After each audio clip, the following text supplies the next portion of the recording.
Listen closely, for I am Grace Eteno, and what I tell you now is the truth of my own life. I was born in Kisumu, Kenya, not far from the shores of Lake Victoria, and for most of my childhood, I believed the strange things happening around me were normal. I believed it was normal for elderly women to gather after midnight and discuss people's lives as though they had been standing inside their homes. I believed it was normal when certain women in our neighborhood would predict engagements that would suddenly collapse. I believed it was normal when weddings were announced, and somehow before the ceremony arrived, something terrible would happen. The wedding would be cancelled, the couple would break apart, a mysterious sickness would appear, an accident would happen, or a secret would suddenly surface. At the time I thought these women possessed extraordinary spiritual insight. Years later I learned something different. What they called spiritual power was often manipulation. What they called spiritual power was often fear, gossip networks, emotional control, and a deep understanding of human weaknesses. But before I learned that truth, I became one of them. And for nearly 12 years, I participated in activities that convinced me we were controlling the destinies of men and women who were seeking marriage. There was one particular belief our group repeated constantly. They called it the law of delay. The older women spoke of it with fear. The younger members spoke of it with excitement. They claimed that if certain conditions were maintained around a person, marriage could be postponed indefinitely. Not because the victim was unattractive, not because they lacked good character, not because God had abandoned them, but because invisible obstacles would continuously appear at the exact moment breakthrough was near. At least that was what we believed.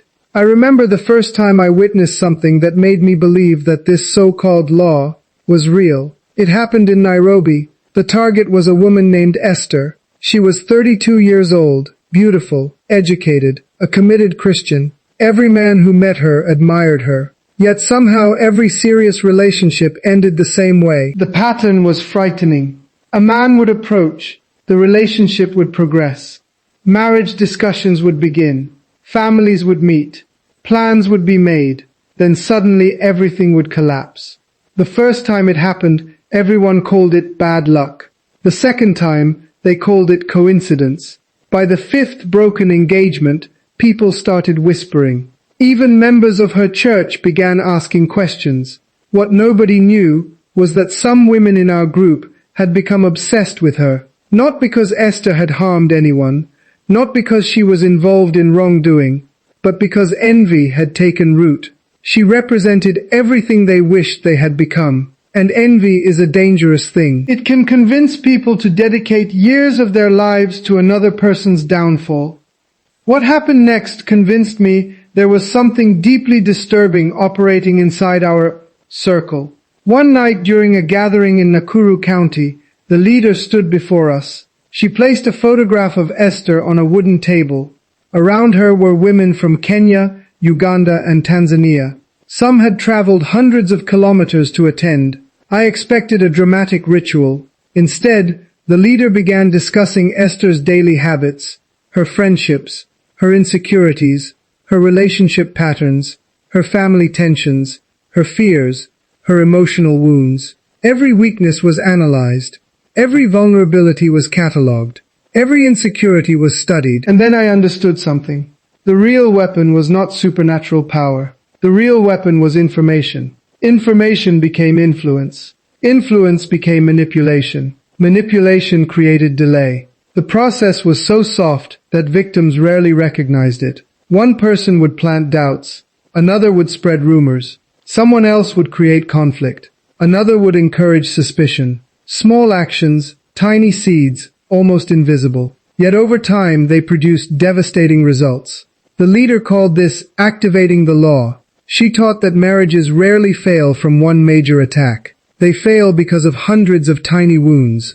And once enough wounds accumulated, relationships collapsed under their own weight. That night I watched women celebrate as though they had discovered a great spiritual mystery. But the more I listened, the more disturbed I became, because many of the so-called spiritual secrets were simply methods of influencing human behavior, and they worked frighteningly.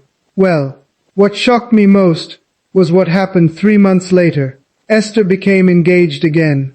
The entire room erupted into panic for the first time. I saw fear in the faces of women who claimed to control destinies, because despite everything they had done, she was still moving forward. The leader immediately called for an emergency gathering. What happened during that meeting changed my life forever. The emergency gathering was held in a rented house on the outskirts of Eldoret. I arrived just after sunset. The atmosphere was completely different from our usual meetings. Normally there was laughter. Normally there was confidence. Normally the older women acted as though nothing could challenge them. But that evening fear filled the room. The reason was simple. Esther was still getting married. Despite years of interference, despite countless attempts to sabotage her relationships, despite every effort to discourage her, the wedding date had been fixed. The families had met. The bride price discussions had already begun. Everything was moving forward. And according to the beliefs of our group, that should not have been possible. The leader sat quietly for nearly 20 minutes before speaking. Nobody dared interrupt her. Then she finally said something that shocked me. Some people are delayed because they cooperate with delay. The room became silent. She continued, but some people fight back. At that time, I did not fully understand what she meant. Years later, I would understand because the so-called secret law our group constantly talked about was built on one dangerous assumption. It depended on the victim surrendering. The moment a person accepted hopelessness, frustration, bitterness or fear, the delay became easier to maintain. That was the hidden principle. The women in our group believed there were 3 stages. The first stage was called exhaustion. The second was isolation. The third was agreement. And according to them, once all 3 were established, marriage could be postponed for years, maybe even permanently. At least that was their belief. I witnessed all 3 stages many times, and I saw how devastating they could be. Stage 1, exhaustion. The first objective was never to stop marriage directly. The first objective was to wear the person down emotionally. I remember a woman named Martha from Kampala, Uganda. Martha was intelligent, kind, hard-working. She worked as an accountant and was respected by everyone who knew her. Whenever a serious relationship began, something would happen. One man suddenly relocated. Another changed his mind. Another became involved with someone else. Another vanished without explanation. After years of disappointment, Martha changed. The joyful woman people once knew began disappearing. She became suspicious, guarded, fearful. Every new relationship reminded her of previous heartbreak. Every new opportunity felt temporary.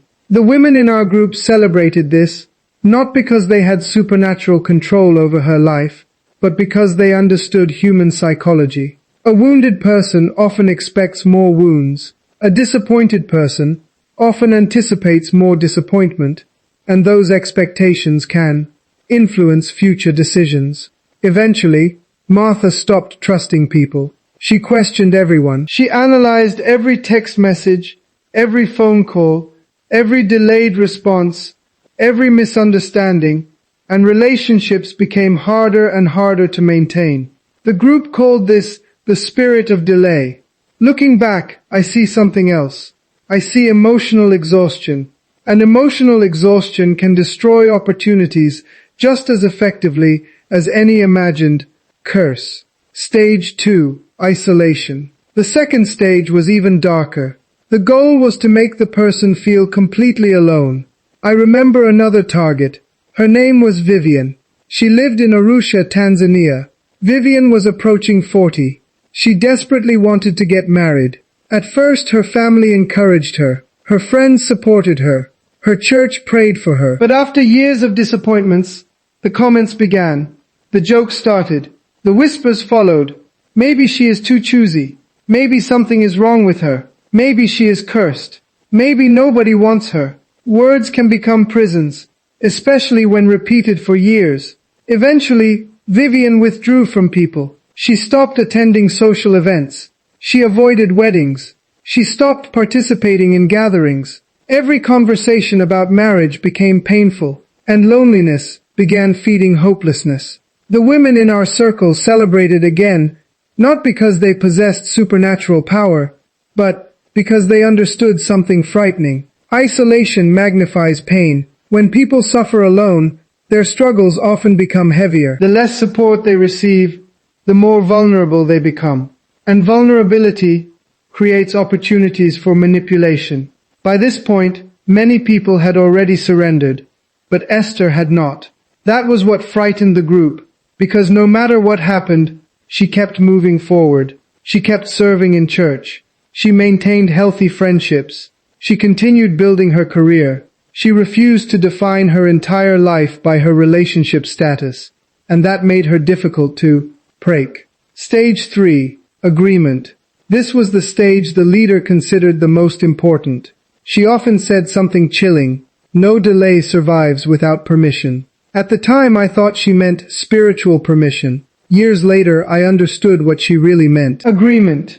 The moment a person accepts defeat, the moment they begin saying, "I will never marry, nothing good happens to me, everyone leaves, I am destined to suffer, there is no hope," those beliefs begin shaping behavior. Behavior influences decisions. Decisions influence outcomes, and outcomes reinforce beliefs. The cycle continues. The leader taught that once someone accepted these ideas, the delay became self-sustaining. The person unknowingly became their own prison guard.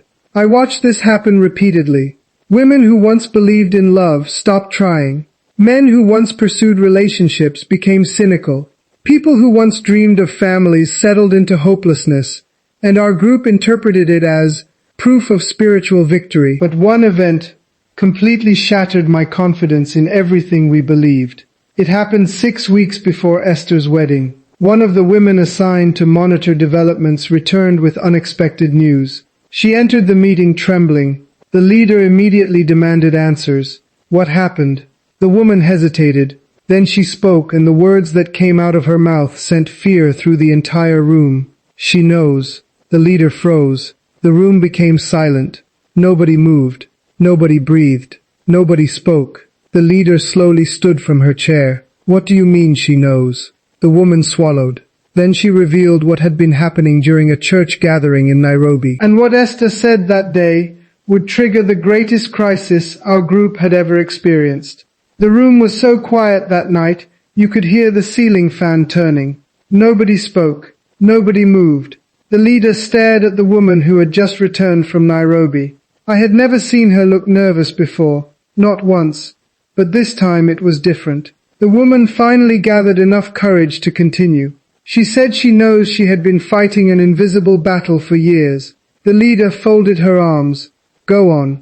The woman swallowed. She told the church that for years she kept asking God why relationships kept failing. She prayed. She fasted. She cried. She blamed herself. She blamed her appearance. She blamed her age. The room remained silent. Then she said something changed. The leader's eyes narrowed. "What changed?" The woman answered. She stopped focusing on the delay. Nobody understood. Several women looked confused. The leader herself looked irritated. "What does that mean?" The woman continued. She said she realized her entire life had become centered around what she didn't have. I remember those exact words because they stayed with me for years. The woman continued speaking. She said, "Every prayer became about marriage. Every fast became about marriage. Every conversation became about marriage. Every disappointment became about marriage. Every year became about marriage. Everything became about marriage." The room became uneasy, because deep down everyone knew she was right. The woman continued. Then she said she made a decision. The leader leaned forward. What decision? The answer shocked everyone. She decided to build her life while waiting. The room erupted into murmurs. Some women shook their heads. Others laughed. One woman even called it foolishness. But the leader remained silent. That frightened me because she was listening carefully. The messenger continued. She started a charity project. She became active in church. She returned to school. She repaired broken family relationships. She started mentoring younger women. She expanded her business. She traveled. She developed new skills. The messenger paused. Then she said something that made the entire room uncomfortable. She said she stopped treating marriage as the proof that God loved her. Silence. Absolute silence. The leader slowly sat down. For the first time since I had known her, she looked troubled, not angry, troubled, because whether our group admitted it or not, Esther had broken the pattern. The entire strategy depended on one thing: obsession. If the target became consumed by frustration, fear, disappointment, and hopelessness, they became easier to influence. But Esther had refused. Instead of shrinking, she grew. Instead of isolating herself, she connected with people. Instead of becoming bitter, she became productive. Instead of surrendering, she continued living. And that changed everything. But what happened next shook our entire organization. A week later, news arrived. The wedding preparations were moving faster than expected. Nothing was stopping them. No family conflicts, no mysterious disagreements, no sudden separation, no last-minute cancellation. Nothing. The leader called another emergency meeting. This time the atmosphere felt desperate. Women who once spoke confidently now whispered among themselves. Theories were everywhere. Some blamed spiritual protection. Others blamed prayer. Others claimed powerful pastors were involved. But one elderly woman who had been part of the group longer than anyone else stood up and spoke. I will never forget her words. She said, "Perhaps we have misunderstood the battle." The room became silent. She continued, "We spend years trying to destroy people. We spread fear. We spread confusion. We spread discouragement. But what if the reason some people survive is not because they never face attacks?" She paused. "But because they refuse to build their lives around those attacks." The room fell silent. The leader immediately shut down the discussion, but the damage had already been done. For the first time, doubt entered the minds of many members, including mine. Because as I reflected on everything I had witnessed over the years, a disturbing pattern emerged. The people who suffered the longest were often the ones who became trapped in despair. The people who eventually moved forward were often those who refused to let disappointment define them. That realization changed the way I viewed everything. Then the wedding day arrived, and what happened shocked the entire group. Several members secretly traveled to Nairobi. They wanted proof that the wedding would fail. They expected some last-minute disaster, an argument, a scandal, a cancellation, anything. Instead, the ceremony went ahead exactly as planned. Families celebrated, friends rejoiced, the bride smiled, the groom smiled, and years of predictions collapsed in a single afternoon. When the news reached our group, something unexpected happened. People panicked, not because Esther got married, but because the events exposed a deeper truth. Many of the things we believed were not nearly as powerful as we claimed. Fear had been our greatest weapon. Discouragement had been our greatest weapon. Hopelessness had been our greatest weapon. And once those weapons lost their grip, much of our influence disappeared. That was the lesson I carried away from those years. Not that life is easy. Not that delays are imaginary. People face real disappointments, real heartbreak, real waiting seasons, real struggles. But I learned that one of the most dangerous traps is allowing a delay to become your identity. Because when your entire life becomes centered on what has not happened yet, you can stop seeing everything that is still possible. If there is one thing I want people listening to this confession to remember, it is this. Do not allow disappointment to convince you that your story is over. Do not allow waiting to convince you that your future has been cancelled. Do not allow fear to become your permanent address. Build, grow, learn, serve, develop yourself, strengthen your faith, strengthen your relationships, strengthen your character, and refuse to surrender your future to hopelessness. Because sometimes the greatest victory is continuing to move forward while everyone expects you to give up. And that, more than anything else, was what our group feared the most. After the wedding, something inside our group never returned to how it was before. We still met, we still spoke in the same language, we still tried to maintain the same confidence, but something had cracked, not in the outside, world but inside us. People stopped speaking with certainty. The leader stopped calling gatherings as frequently. And for the first time I noticed something unusual. We were no longer afraid of others. We were afraid of our own ideas. Because Esther's life had exposed a question none of us wanted to answer. What if the delay was never as powerful as we believed? What if we had been exaggerating patterns and calling them laws? What if human behavior had been doing more damage than anything we labeled spiritual? That question spread quietly. No announcement, no formal discussion, just silence growing between conversations. A few members left first, then more followed.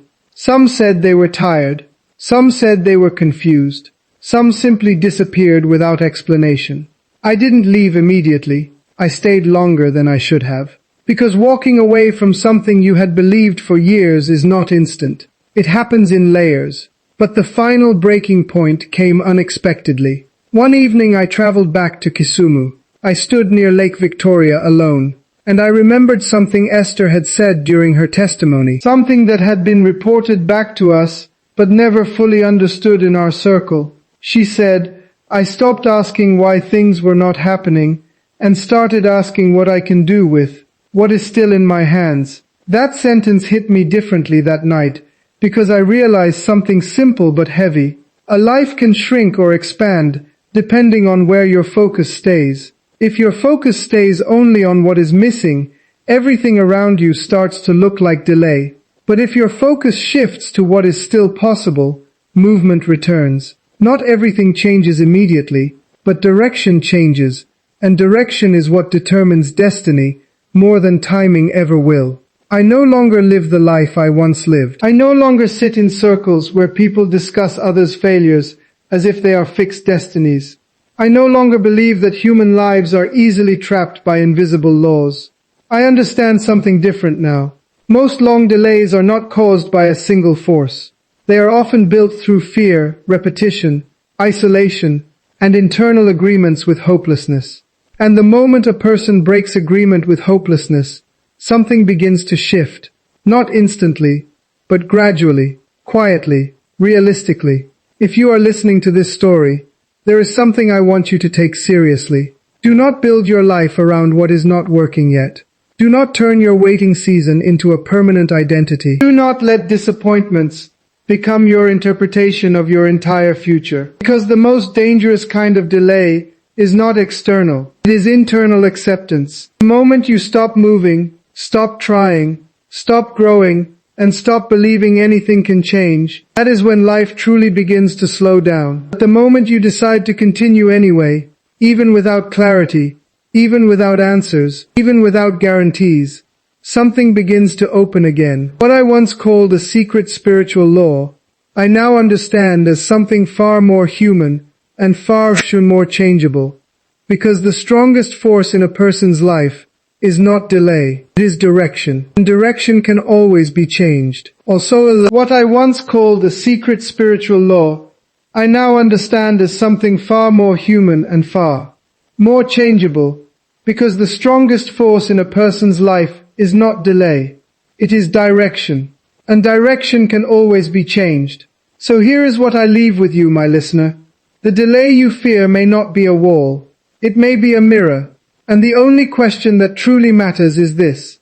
What will you do with what is still in your hands today? Because the moment you stop waiting for permission to live, you begin to walk again. And that walk, step by step, is what rewrites the story that everyone else thought was already written. If this confession has stirred something in you, if it has loosened even one chain you did not know you were carrying, then do not let it end here.